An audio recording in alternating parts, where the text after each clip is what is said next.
It was to be the consultant physician's last visit, and Dalgliesh suspected that neither of them regretted it. Arrogance and patronage on one side, and weakness, gratitude and dependence on the other, being no foundation for a satisfactory adult relationship, however transitory. He came into Dalglish's small hospital room, preceded by Sister, attended by his acolytes, already dressed for the fashionable wedding which he was to grace as a guest later that morning.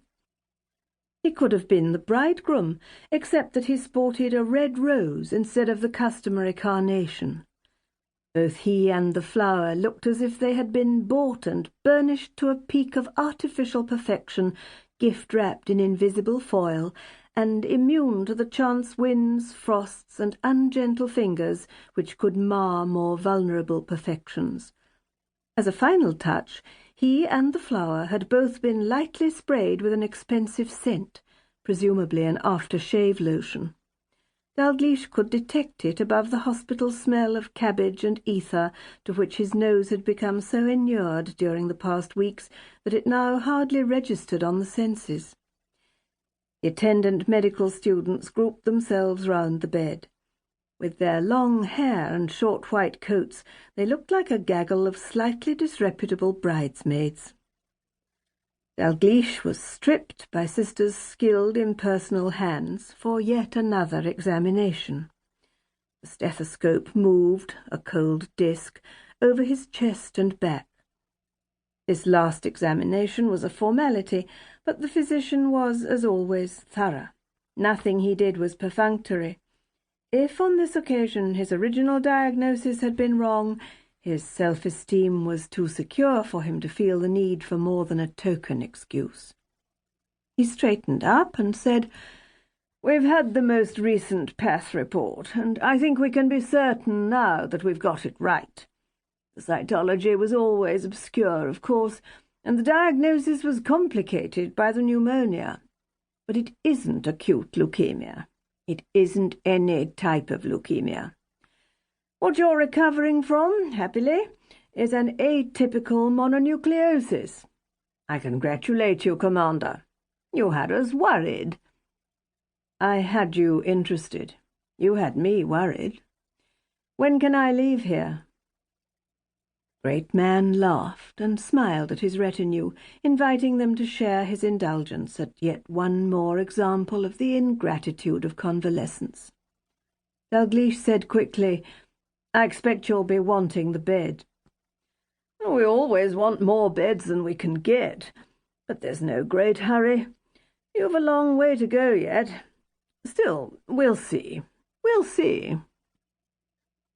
When they had left him, he lay flat on his back and let his eyes range round the 2 cubic feet of anesthetized space, as if seeing the room for the first time. The wash-basin with its elbow-operated taps, the neat functional bedside table with its covered water jug, the 2 vinyl-covered visitors' chairs, the earphones curled above his head, the window curtains with their inoffensive flowered pattern, the lowest denominator of taste. They were the last objects he had expected to see in life. It had seemed a meagre, impersonal place in which to die. Like a hotel room, it was designed for transients. Whether its occupants left on their own feet or sheeted on a mortuary trolley, they left nothing behind them, not even the memory of their fear, suffering, and hope. The sentence of death had been communicated, as he suspected such sentences usually were, by grave looks, a certain false heartiness, whispered consultations, a superfluity of clinical tests, and, until he had insisted, a reluctance to pronounce a diagnosis or prognosis. The sentence of life, pronounced with less sophistry when the worst days of his illness were over, had certainly produced the greater outrage. It was, he had thought, uncommonly inconsiderate, if not negligent, of his doctors to reconcile him so thoroughly to death and then change their minds. It was embarrassing now to recall with what little regret he had let slip his pleasures and preoccupations, the imminence of loss revealing them for what they were, at best only a solace, at worst a trivial squandering of time and energy. Now he had to lay hold of them again, and believe that they were important, at least to himself. He doubted whether he would ever again believe them important to other people. No doubt, with returning strength, all that would look after itself. The physical life would reassert itself, given time.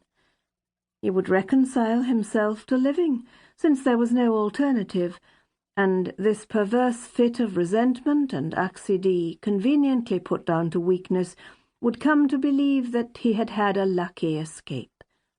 His colleagues, relieved of embarrassment, would congratulate him. Now that death had replaced sex as the great unmentionable, it had acquired its own pudency. To die when you had not yet become a nuisance, and before your friends could reasonably raise the ritual chant of happy release, was in the worst of taste.